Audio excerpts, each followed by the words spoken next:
Sean bienvenidos, una vez más, a Susurros de la Oscuridad. Hay algo detrás de ti ahora mismo. No te voltees. Será mejor que sigas viendo el video. Después de todo, ya es demasiado tarde de todas formas. Trabajé 3 años como enfermero nocturno en un hospital psiquiátrico. En ese tiempo vi cosas que la mayoría de la gente no vería en 10 vidas. Pacientes que hablaban idiomas que nunca habían aprendido, otros que describían con detalle quirúrgico los sueños de sus compañeros de cuarto sin haberlos conocido jamás. Aprendí rápido a no preguntar demasiado y a hacer mis rondas sin detenerme más de lo necesario frente a ciertas puertas. Pero el cuarto 304 era diferente. La paciente se llamaba Rosario. 72 años, cabello blanco largo hasta la cintura, ojos color miel que te miraban con una lucidez incómoda, como si supiera exactamente lo que estabas pensando antes de que lo pensaras. Había llegado al hospital sin historial médico, sin familia, sin ningún documento que explicara quién era o de dónde venía. La policía la había encontrado sentada en el centro de una intersección a las 4 de la mañana, completamente inmóvil, mirando al cielo. No estaba loca. Eso era lo más perturbador. Hablaba con perfecta coherencia, respondía preguntas con precisión, recordaba fechas y detalles con una memoria que avergonzaría a cualquier persona de la mitad de su edad. Los médicos no sabían qué hacer con ella. No encajaba en ningún diagnóstico. La mantenían ahí por protocolo, porque no había ningún otro lugar a donde enviarla. Mi primer encuentro extraño con Rosario fue durante mi tercera semana. Era casi la 1 de la mañana cuando pasé frente a su cuarto y vi la luz encendida. Entré a apagarla y la encontré sentada en el borde de la cama, de espaldas a mí, mirando la pared. Le dije que era hora de dormir. Sin voltear, respondió. Tú tampoco duermes bien últimamente. Desde que encontraste esa foto en el cajón de tu cocina.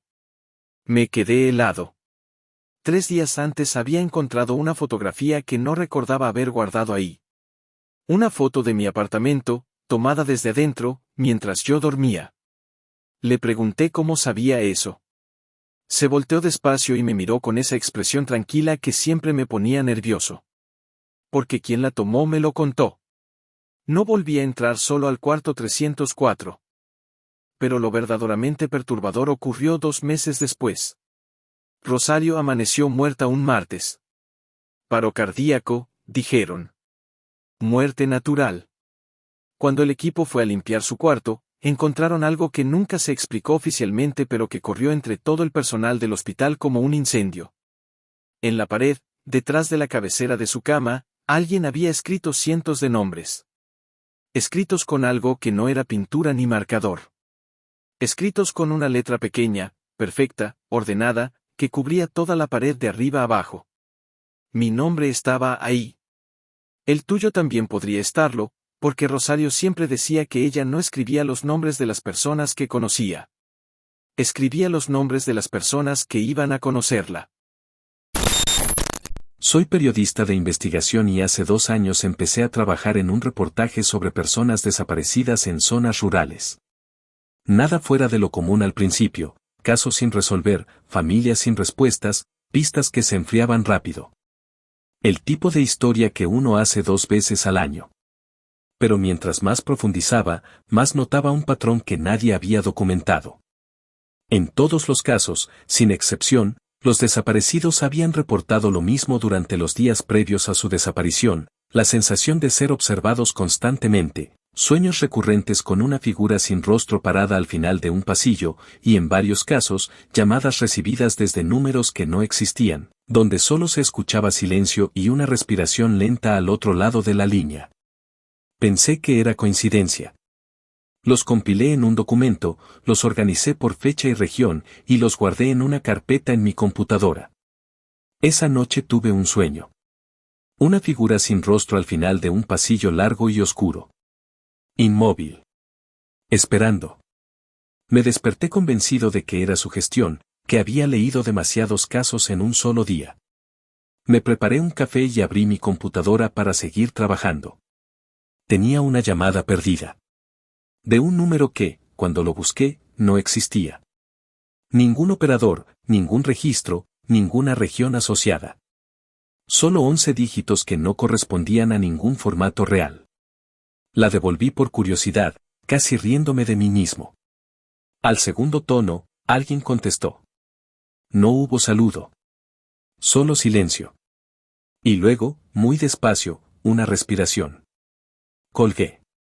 Intenté convencerme de que era una broma, un número equivocado, cualquier explicación racional. Abrí de nuevo el documento con los casos y busqué entre los testimonios de las familias si alguien había descrito la respiración con más detalle. Uno de ellos sí lo había hecho.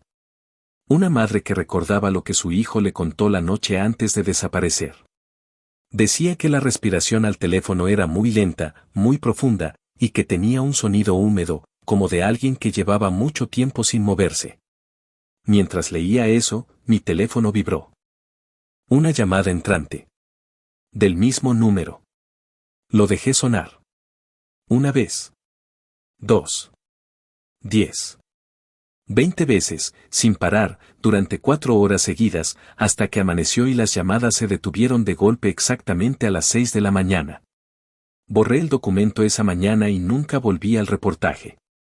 Pero a veces, muy tarde en la noche, cuando el apartamento está completamente en silencio, escucho algo que viene de ningún lugar en particular. Una respiración lenta. Húmeda. Paciente. Como de alguien que sabe que puede esperar todo el tiempo del mundo. Mi edificio tiene 12 pisos y un ascensor viejo que hace un ruido metálico desagradable cada vez que para en un piso. Llevo 4 años viviendo aquí y ese sonido ya es parte del ruido de fondo de mi vida. Ya no lo escucho conscientemente. Por eso me tomó 2 semanas darme cuenta de que el ascensor paraba en mi piso todas las noches a las 3:15 de la mañana. No en el piso de arriba. No en el de abajo. En el mío. En el 7º. Lo noté por primera vez cuando me desperté con sed una noche y fui a la cocina. Escuché el ruido metálico, el sonido de las puertas abriéndose, y luego silencio. Pensé que era algún vecino llegando tarde. Pero al día siguiente lo volví a escuchar a la misma hora. Y al siguiente. Y al siguiente. La 4ª noche me asomé por la mirilla de mi puerta. El pasillo estaba vacío. Las puertas del ascensor estaban abiertas. Dentro no había nadie. Me quedé mirando durante lo que debieron ser 3 o 4 minutos, completamente inmóvil, hasta que las puertas se cerraron solas y el ascensor bajó. Hablé con el administrador del edificio. Me dijo que el ascensor tenía un fallo técnico que hacía que a veces se detuviera en pisos aleatorios. Que lo iban a revisar. Asentí y me fui, convencido a medias. Pero esa noche, cuando el ascensor volvió a parar a las 3:15, hice algo que no debía haber hecho. Salí al pasillo. Las puertas estaban abiertas. El ascensor vacío. Me acerqué despacio, miré adentro, y no vi nada fuera de lo normal. Luz amarillenta, espejo en el fondo, el olor a metal viejo de siempre. Excepto que en el espejo del fondo, mi reflejo no estaba solo. Había una figura detrás de mí. Alta, borrosa, como si el espejo no pudiera enfocarla bien. Y aunque yo no podía verla directamente porque estaba detrás de mí, en el reflejo sí podía ver que no tenía cara. Solo una superficie lisa donde deberían estar los ojos, la nariz, la boca. Me giré. No había nadie. Volví a mirar el espejo. El reflejo era solo el mío. Subí corriendo a mi apartamento y no salí hasta que amaneció. Esa noche le pedí a un amigo que se quedara conmigo. Le conté todo. Se rió, dijo que era mi imaginación, y a las 3:15 de la mañana, cuando escuchamos el ascensor parar en mi piso, me miró diferente. Fuimos juntos al pasillo. Las puertas estaban abiertas. El ascensor vacío. Esta vez él también miró el espejo. Hasta el día de hoy no me ha vuelto a hablar de esa noche. Pero sé que vio algo porque a los 3 días se mudó de la ciudad sin darme ninguna explicación. El ascensor sigue parando en mi piso a las 3:15 de la mañana. Ya no me asomo. Encontré el diario debajo de una tabla suelta del piso de mi nuevo apartamento.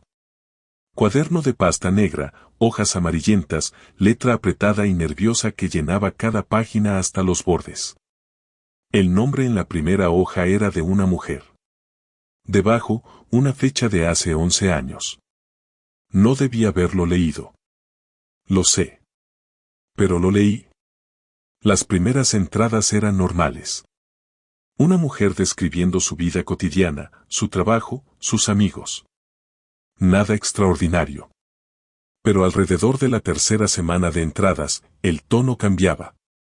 Escribía sobre una presencia. Algo que sentía en el apartamento pero que nunca podía ver directamente. Decía que cuando intentaba mirarlo de frente desaparecía, pero que lo veía perfectamente con el rabillo del ojo. Una sombra que no correspondía a ningún objeto. Una figura que se movía en los bordes de su visión y se detenía cuando ella se detenía. Después escribía sobre los sueños. Siempre el mismo, un cuarto completamente oscuro, ella sentada en el suelo sin poder moverse, y algo respirando en la oscuridad que se acercaba muy despacio. Decía que el sueño duraba horas y que cuando despertaba tenía marcas en las muñecas, como si alguien las hubiera sujetado con fuerza. Las últimas 10 páginas eran diferentes. La letra era más irregular, algunas palabras estaban tachadas y reescritas varias veces. Describía cómo la presencia se había vuelto más frecuente, más atrevida.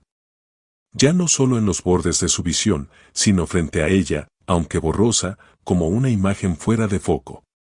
Decía que había empezado a hablarle. No con palabras. Con una sensación directamente en su cabeza, como pensamientos que no eran suyos. La última entrada decía solo esto. Si alguien encuentra esto, no duermas con la luz apagada. No te tapes la cara con la cobija. Y si escuchas algo respirar muy cerca de tu oído en la oscuridad, no abras los ojos. Por favor, no abras los ojos. Busqué el nombre de la mujer. Había desaparecido 11 años atrás. Nunca la encontraron. Esa noche intenté dormir con la luz encendida. A las 2 de la mañana me desperté porque sentí algo. No lo escuché. No lo vi.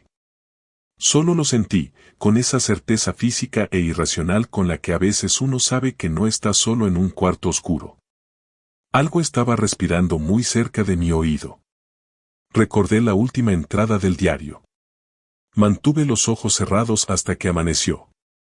No sé si fue suficiente.